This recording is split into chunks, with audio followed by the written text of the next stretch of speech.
All right, so let's talk about intrapartum fetal heart rate monitoring. Some background. Uterine contraction is normal if it's less than 5 contractions every 10 minutes, averaged over 30-minute window. Tachysystole is 5 contractions in 10 minutes, averaged over 30-minute window. It should be qualified in the absence or presence of fetal heart rate decel. Table 1 has the EFM definitions. So let's just go through them real quick.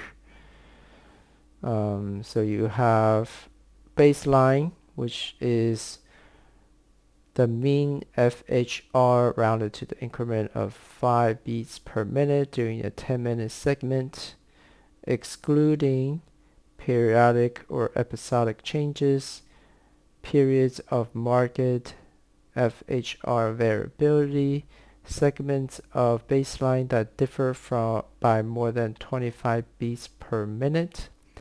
The baseline must be for a minimum of 2 minutes in any 10-minute segment, or the baseline for that time period is indeterminate. In this case, one may refer to the prior 10-minute window for determination of baseline.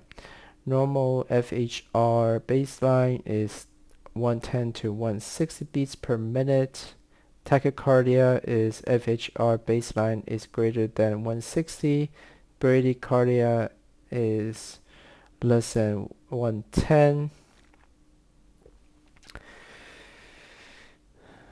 Baseline variability, fluctuation in the baseline fetal heart rate that are irregular in amplitude and frequency. Variability is visibly quantitated as the amplitude of peak to trough in beats per minute. Absent is amplitude range undetectable. Minimal is amplitude range detectable, but 5 beats per minute or less. Moderate, which is normal, is 6 to 25 beats per minute. Marked is greater than 25. Acceleration is a visually apparent abrupt increase in FHR. Onset to peak in less than 30 seconds. At 32 weeks of gestation and beyond, an acceleration has a peak of 15 minutes per minute or more above the baseline, with a duration of 15 seconds or more, but less than 2 minutes from the onset to return. Before 32 weeks, we use 10 by 10 for 10 beats per minute for 10 seconds or more, but less than 2 minutes. Prolonged acceleration lasts 2 minutes or more, but less than 10 minutes in duration. If an acceleration lasts 10 minutes or longer, it is a baseline change. Early decel, visually apparent, usually symmetrical gradual decrease and return of the FHR associated with an uterine contraction. A gradual FHR decrease is defined as from the onset of the FHR nadir of 30 seconds or more. A decrease in FHR is calculated from the onset to the nadir of the deceleration. So a gradual decrease is onset to nadir 30 seconds or more. The nadir of the deceleration occur at the same time as the peak of contraction. The nadir of the deceleration occurs at the same time as the peak of the contraction. In most cases, the onset nadir and recovery of the deceleration are coincident with the beginning, peak, and ending of the contraction, respectively. Late decel, visually apparent, usually symmetrical, gradual decrease and return of the FHR associated with the contraction. The decrease in fetal heart rate is calculated from the onset of the nadir of the deceleration. However, this deceleration is delayed in timing, with the nadir of the deceleration occurring after the peak of contraction.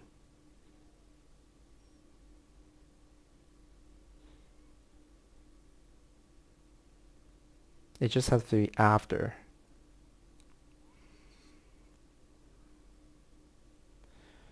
Variable deceleration is abrupt decrease in FHR.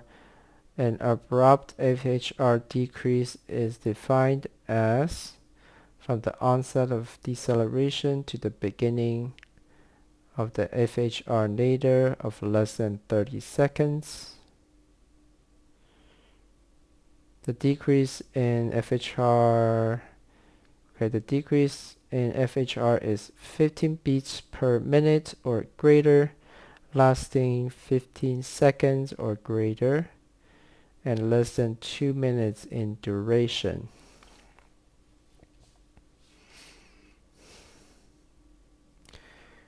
So it's almost like a reverse acceleration. 15 by 15, less than 2 minutes.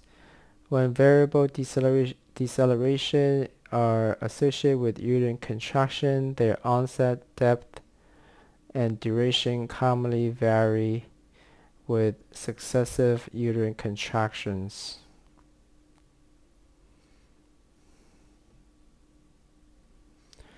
Prolonged decel, visually apparent decrease in FHR below the baseline.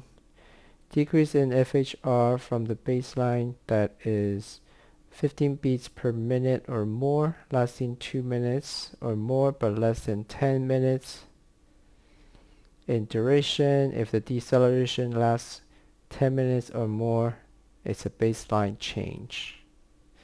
Sinusoidal pattern, visually apparent, smooth, sine wave-like undulating pattern in FHR baseline with a cycle frequency of 3 to 5 per minute,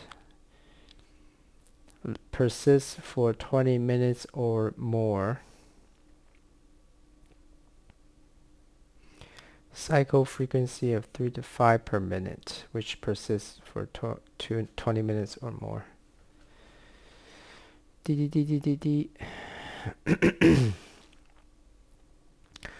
Alright, so classification of fetal heart tracing. Category 1, strongly predictive of normal fetal acid base status at the time. Category 2, not predictive of abnormal fetal acid base status. Category 3, absent baseline fetal heart rate variability plus recurrent late decel or recurrent variable decel or bradycardia, or if the patient has sinusoidal pattern. This is associated with abnormal fetal acid base status.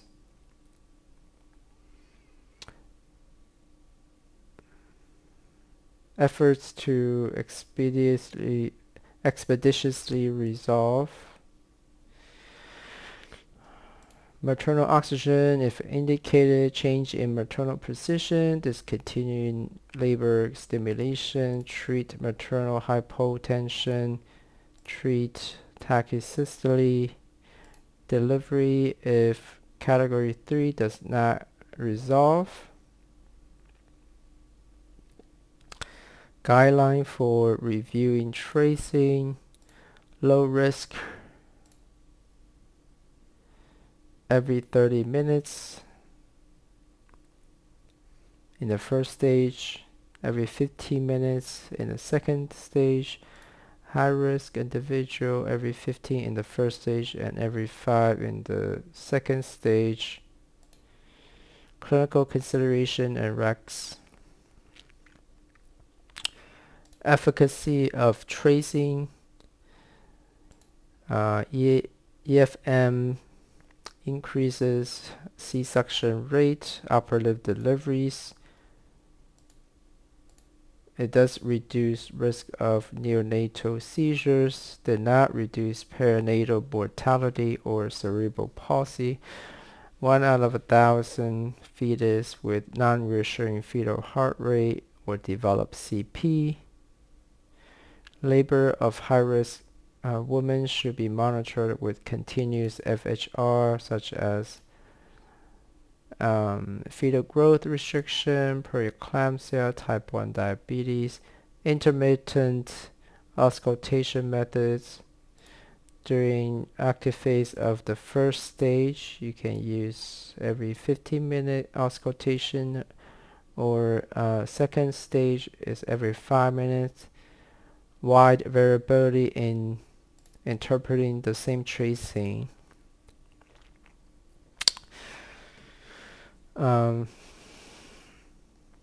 Very preterm fetus monitoring.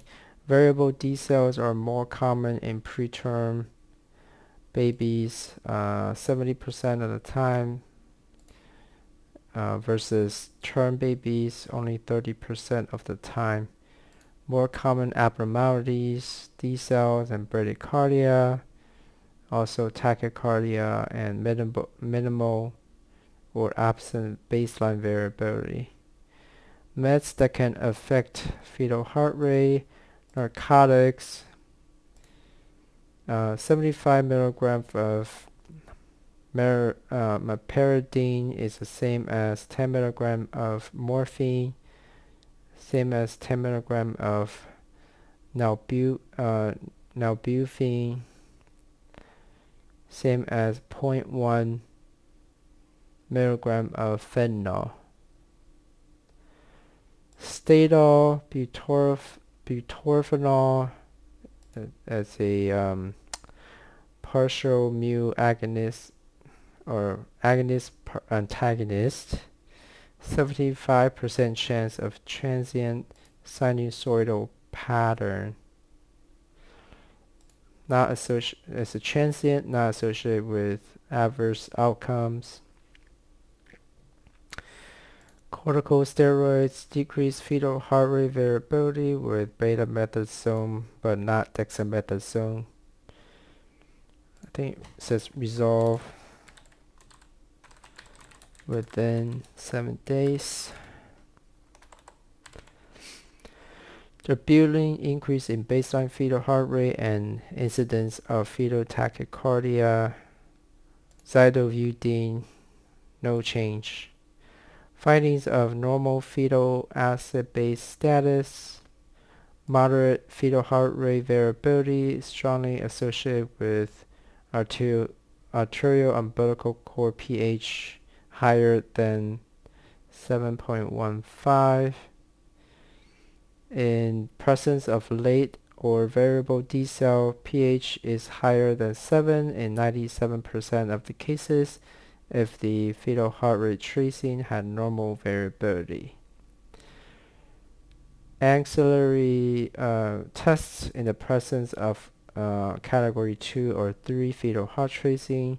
4 techniques to stimulate the fetus in case of minimal or absent variability and without spontaneous accelerations. We can use fetal scalp sampling, Alice clamp scalp stimulation, vibroacoustic stimulation, or digital scalp stimulation.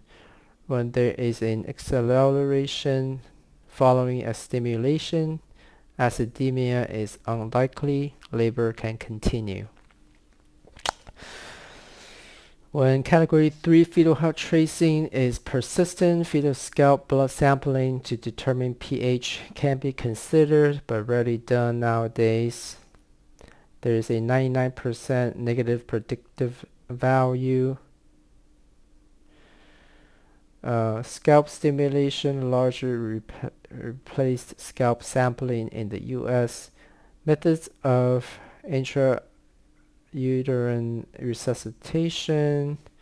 We can DC the laboring stimulating agent, cervical exam to determine umbilical cord prolapse or rapid dilation or descent. Change maternal position to left lateral recumbent position or right. Reduce the compression of vena cava. Monitor maternal blood pressure, especially after epidural. Treat with epinephrine or volume expansion if needed. Treatment of tachycystole with beta-2 adrenergic agents such as terbinafine sub-Q 0.25 milligrams every 20 minutes for 3 doses. Recurrent variable D cell, we can also consider amnio infusion to relieve the umbilical cord compression. There's a 50% reduction in recurrent variable T cells, and also I think decrease the risk of C-section due to non-reassuring fetal heart tracing. Continuous or bolus has similar results.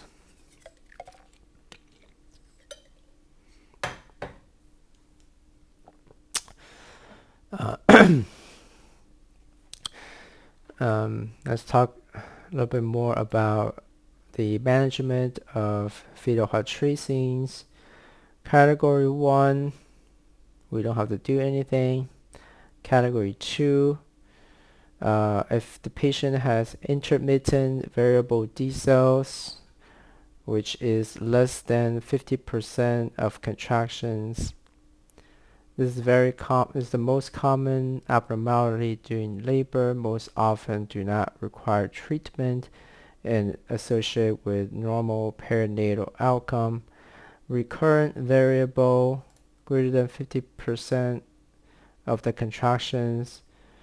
Greater depth and longer duration is more indicative of impending fetal acidemia. Presence of moderate variability and acceleration suggests currently the baby is okay.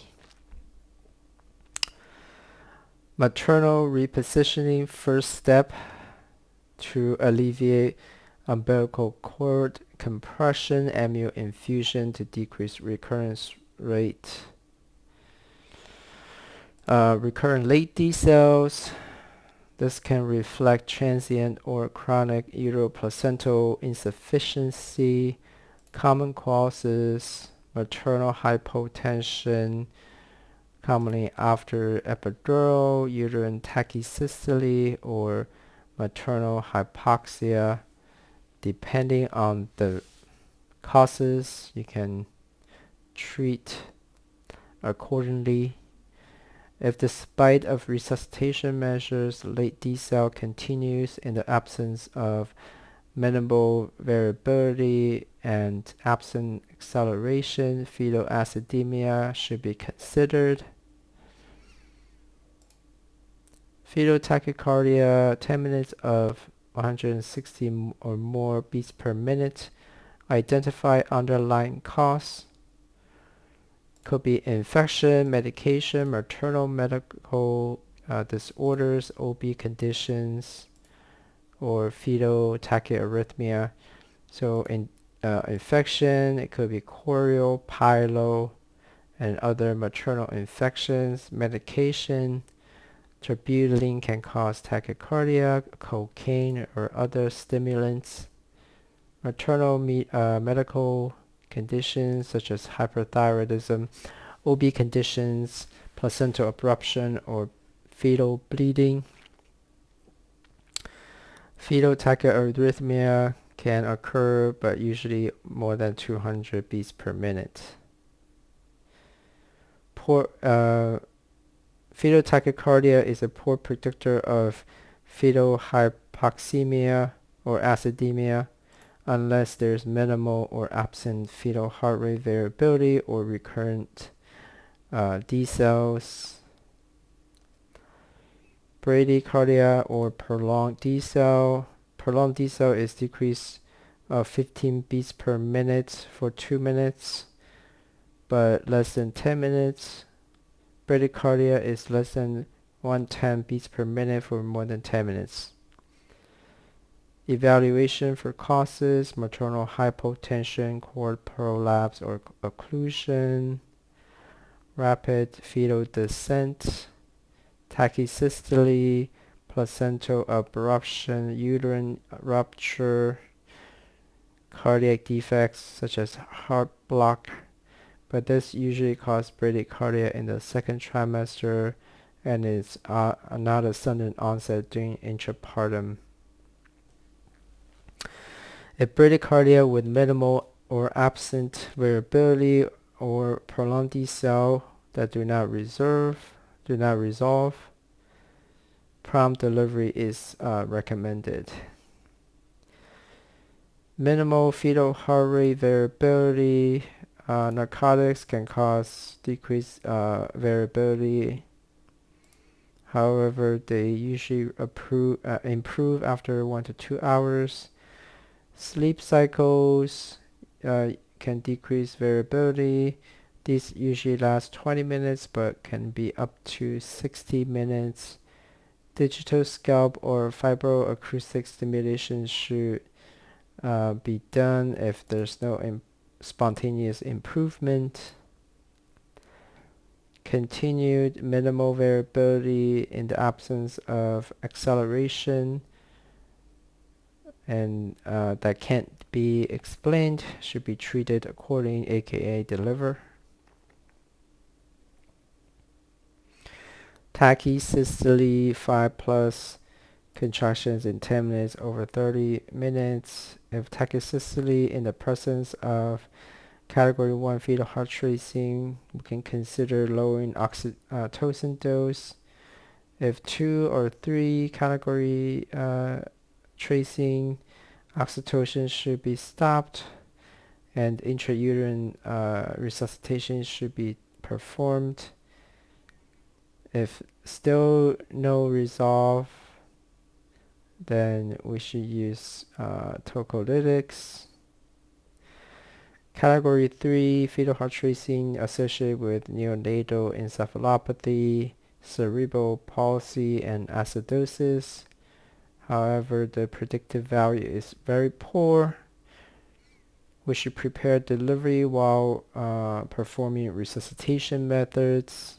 30-minute decision to incision rule has not been shown to decrease adverse outcome. However, delivery should be done expeditiously as feasible.